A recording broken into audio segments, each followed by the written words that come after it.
Ahora sabemos que los circuitos electroquímicos que configuran nuestra mente no son inmutables. El entorno moldea continuamente el entramado de las neuronas. Los retos de la neurociencia apuntan a aprovechar esa plasticidad y encontrar los estímulos adecuados para tratar o incluso perfeccionar el funcionamiento del cerebro humano. Punset descubre hoy, junto al neurólogo Álvaro Pascual Leone, el funcionamiento de la estimulación magnética transcraneal, un método para modificar la actividad de las vías neurales sin la administración de fármacos ni la utilización de cirugía.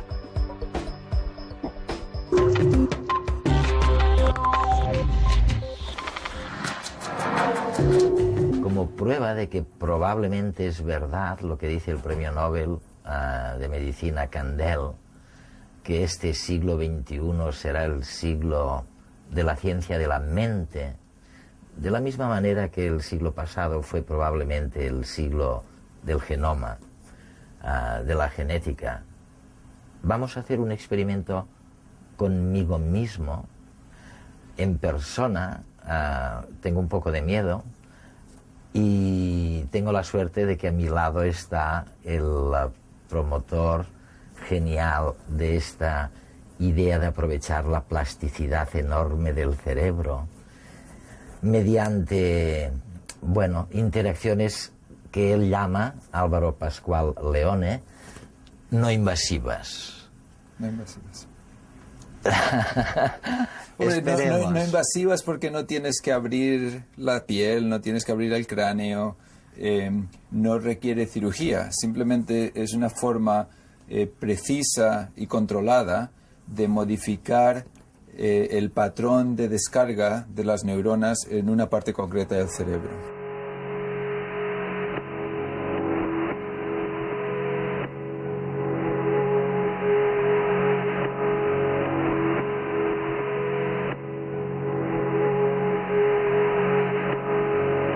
Y hay un ejemplo que me hablaba un científico que tú conoces, de un experimento que se ha hecho durante 20 o 30 años con una zorra salvaje.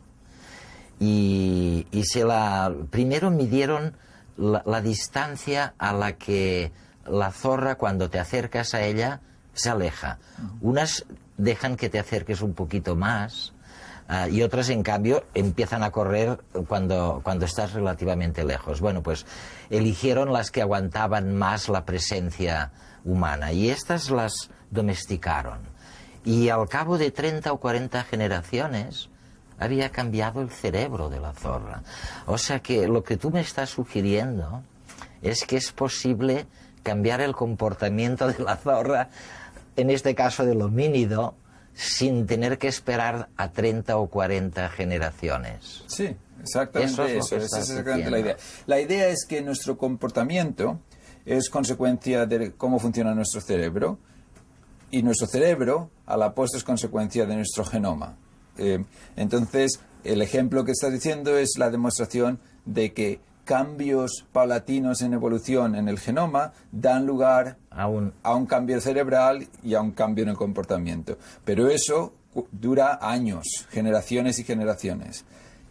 De hecho, es algo muy poco adaptativo. Si esa fuera la única cosa que tenemos, nuestra vida, nuestra sociedad cambia infinitamente más rápido que generación a generación. Claro.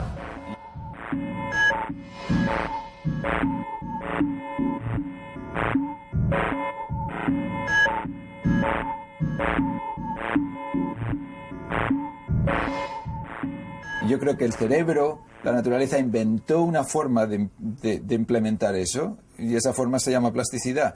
Las neuronas no cambian fácilmente, pero están interconectadas en circuitos, los circuitos que hablábamos, que dinámicamente van cambiando muy rápido.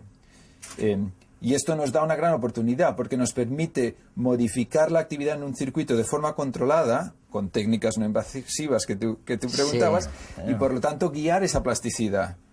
A esa zorra que tú decías, sería posible modificarle el comportamiento para adaptarla mejor a su medio En cuestión de horas. En una cuestión de horas. O sea que pasaría de ser salvaje y agresiva a ser como era esta zorra,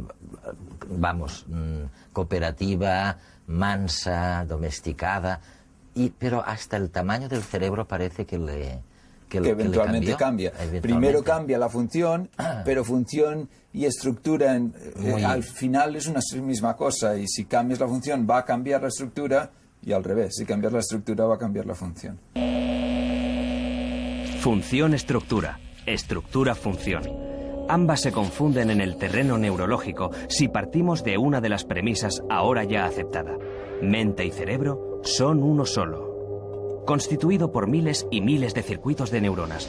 Nuestro cerebro es el origen de todas las funciones cognitivas, de las emociones y de los sentimientos.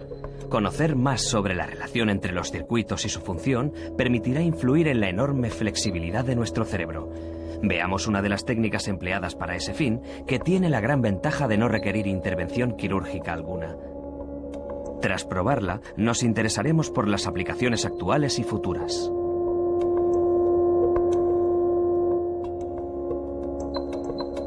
El experimento que vas a hacer conmigo, ¿qué vas a hacer? ¿Me vas a transformar en más salvaje? No, yo te voy a demostrar nada más el principio fundamental, la posibilidad de modificar la actividad de neuronas. Ah, sí. Entonces, te iba a mostrar cómo funciona, qué es lo que hacemos. Y luego podemos hablar de experimentos concretos o demostrar alguna aplicación. Muy bien. Pero la idea de estas técnicas es básicamente está basada en los principios de Faraday de 1830 y 38. Una de las técnicas, por ejemplo, es la estimulación magnética transcranial.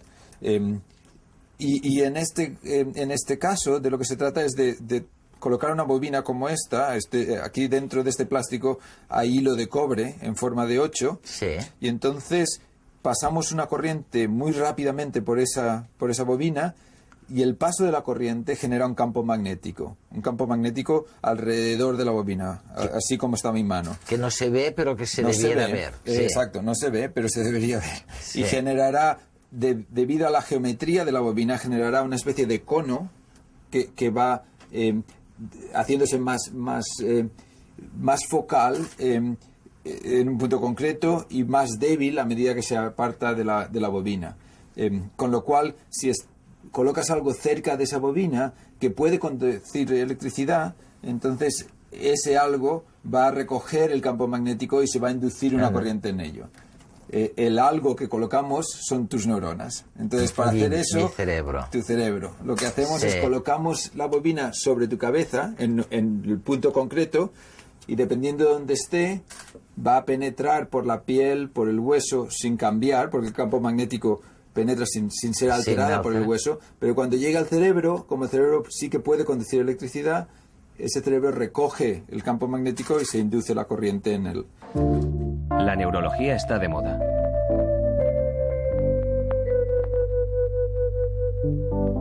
Los expertos han revelado grandes enigmas en los últimos 10 años. Hoy conocemos cada vez mejor el funcionamiento de nuestro cerebro. Sabemos que es plástico y que las neuronas también se pueden reproducir en cerebros adultos. Un sudoku, un problema matemático, una charla, una comida equilibrada o el ejercicio físico ayudan a que la mente esté más activa y dinámica. Pero ¿qué sucede cuando el cerebro está dañado? Nuestra mente es como un disco duro, se llena de recuerdos que se van almacenando, pero este sitio puede que no sea completamente seguro.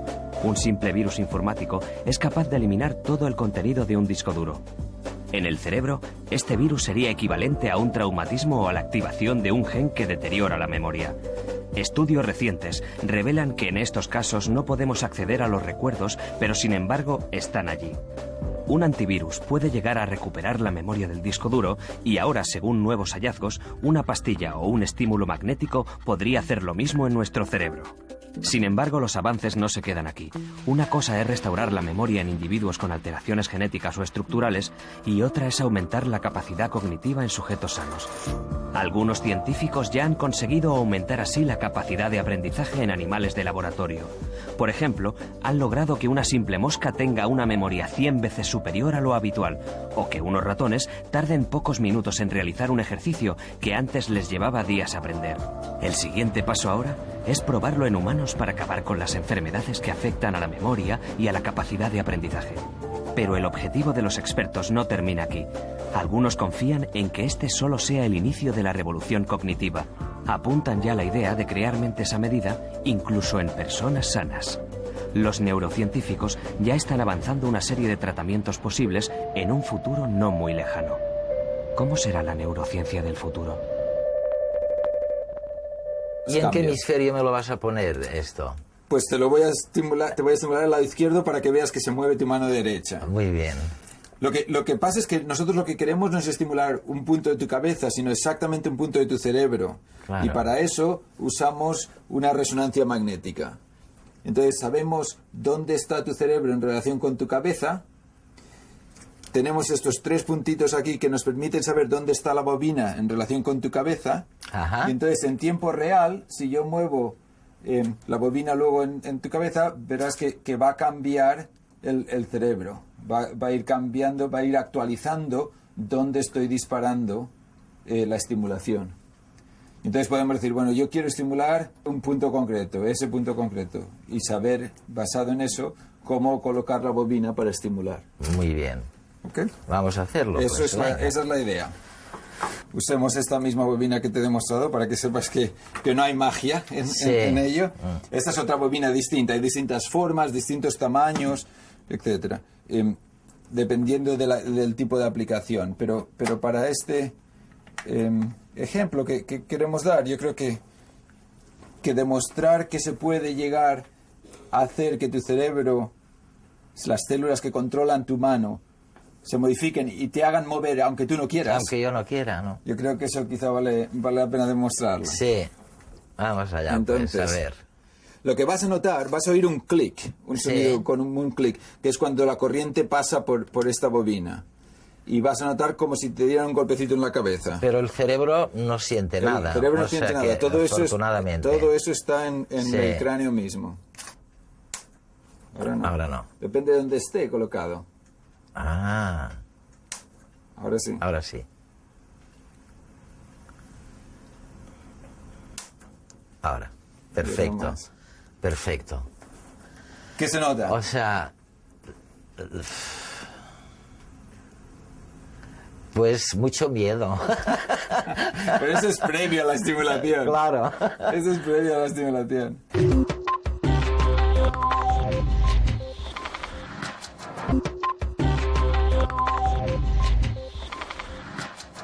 Tecnología al servicio de la mente.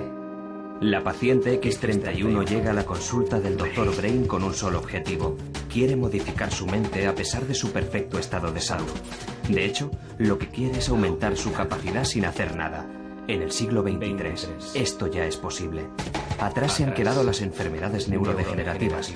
Ahora los neurocientíficos pueden combatir cualquier enfermedad genética que afecte al cerebro. En el siglo XXIII, estas enfermedades ya no existen. Ahora, cualquiera puede potenciar su mente de forma artificial. Aumentar la capacidad cognitiva es muy simple, X31. Si quiere, le puedo mostrar el proceso de las diferentes técnicas que empleamos para una mente sana como la suya. Smart Pills. ¿Quieres ser más feliz? ¿Quieres abandonar los celos? ¿Quieres ser más inteligente? ¿Estás harto de sentirte estresado? Tómate una pastilla y verás qué cambia. Hay píldoras para todo tipo de necesidades, para potenciar o inhibir las emociones y la realidad. Son los nuevos potenciadores de la cognición. Estas píldoras mejoran el rendimiento mental sin hacer ningún esfuerzo. Ciertamente ayudan a estudiar, a concentrarse mejor, a rendir durante más tiempo y de mejor forma. Y todo esto sin generar ningún tipo de adicción, como pasaba con las anfetaminas en el siglo XXI. Dinos qué parte quieres potenciar y esta pastilla actuará solo en esta área. Su método de acción consiste en aumentar la plasticidad cerebral ampliando las conexiones nerviosas entre distintas áreas del cerebro e incrementando la síntesis de nuevas neuronas.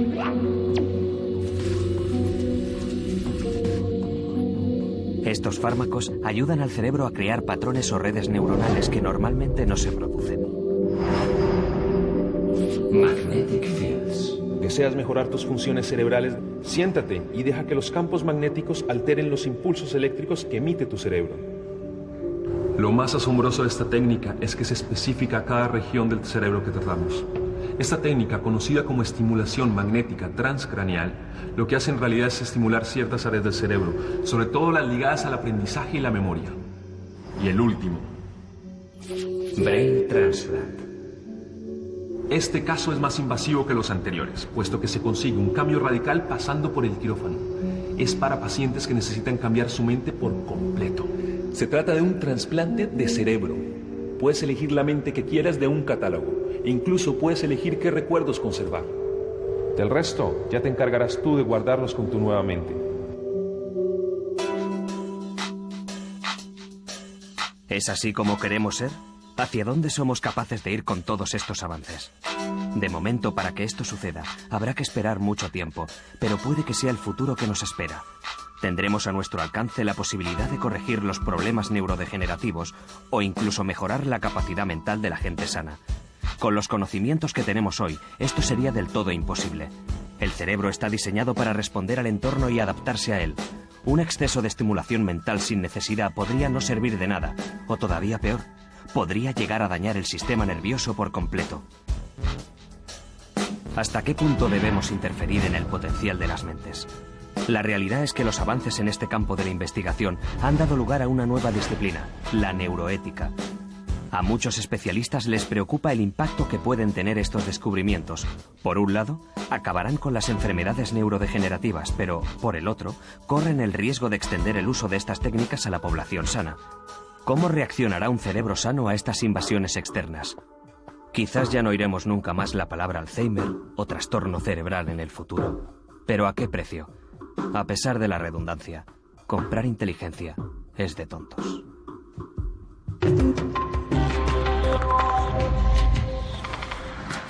Tú has logrado que mueva mi mano sin que yo me lo haya propuesto. ¿Qué cosas de orden más práctico nos puede servir esta... Fíjate, simplemente eso es interesante porque te permite estudiar cosas como por ejemplo, ¿qué hace nuestro cerebro para explicar lo que hacemos? O sea, si tú estabas con la mano parada y no tenías que hacer nada, pero si te hubiéramos hecho que cuando una luz enfrente de ti, como un semáforo, se ponga verde, tengas que mover la mano, o sea, el semáforo está rojo, cuando se pone amarillo, y cuando se ponga verde tienes que mover. Eso es todo lo que tienes que hacer. Sí. Te estás preparándote y ahora, antes de que se ponga verde, yo te estimulo. Entonces, como acabas de ver, yo soy capaz de hacer que se te mueva la mano sin que tú hayas querido. Claro.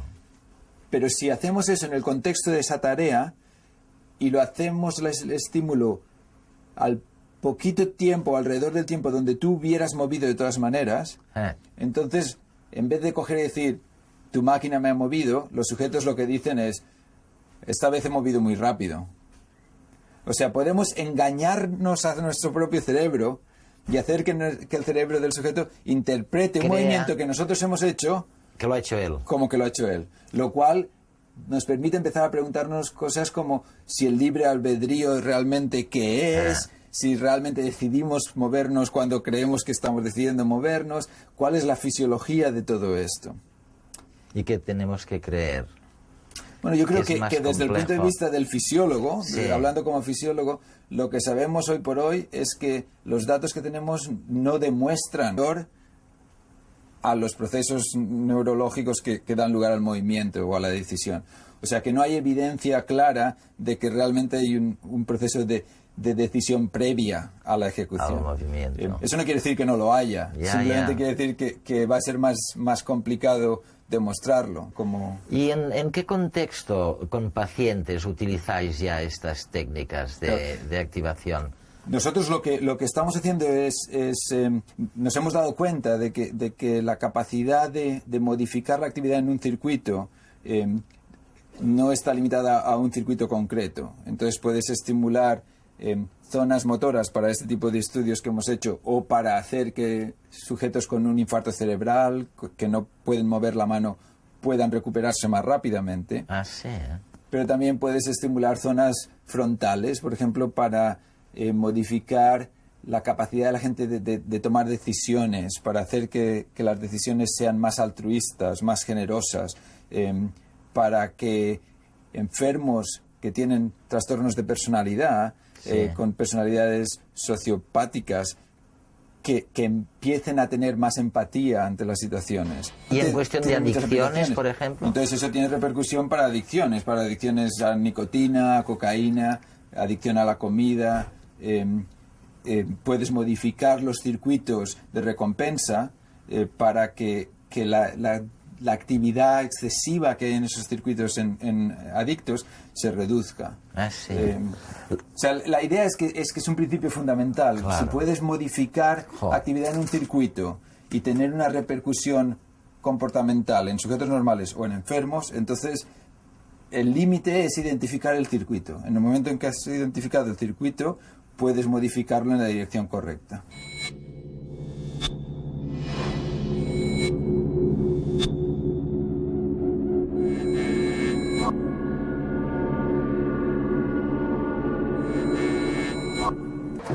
Hace unos 300 años, el gran científico Isaac Newton se hacía la siguiente pregunta.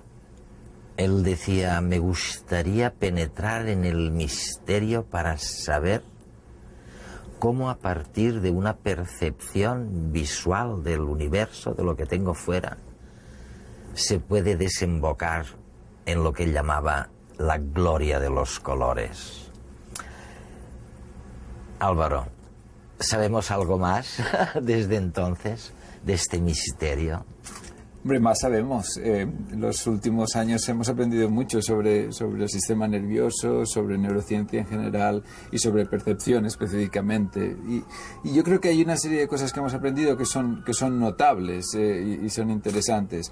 Por ejemplo, sabemos que el sistema nervioso genera hipótesis, genera expectativas. Es una máquina de crear una expectativa de la realidad. Y esa expectativa luego se contrasta con la realidad externa y puede o bien dar lugar a la sorpresa y al placer. Puede ser consistente la expectativa con lo que encontramos o no. Dependiendo de lo que encontremos y del mapeo entre la expectativa y la realidad externa, pues entonces da lugar a unas percepciones o otras. Pero la idea esta de que vemos, por ejemplo, aquello que sabemos buscar, aquello que miramos, que no es simplemente el sistema nervioso un receptor de la información que le llega de fuera, claro, sino que es realmente un generador de realidades que luego se contrastan con una realidad externa. O sea que cuando le reprochamos al cerebro que siempre ve lo que cree y no lo que ve realmente, algo de verdad hay en esto, sí, ¿no? Eso es exactamente lo que hace nuestro sistema nervioso. Pero gracias a eso podemos funcionar como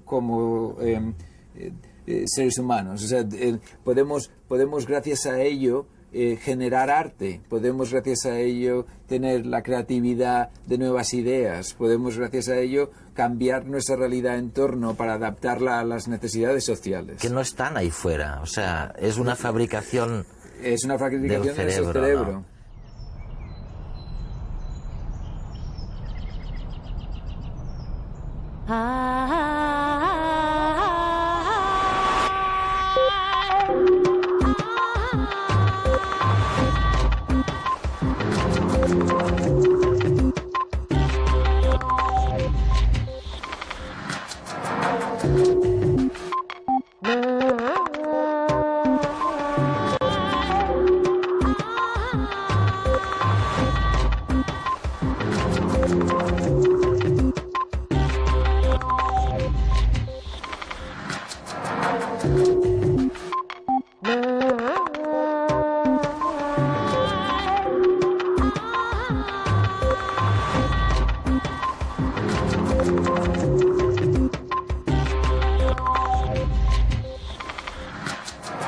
Exactamente.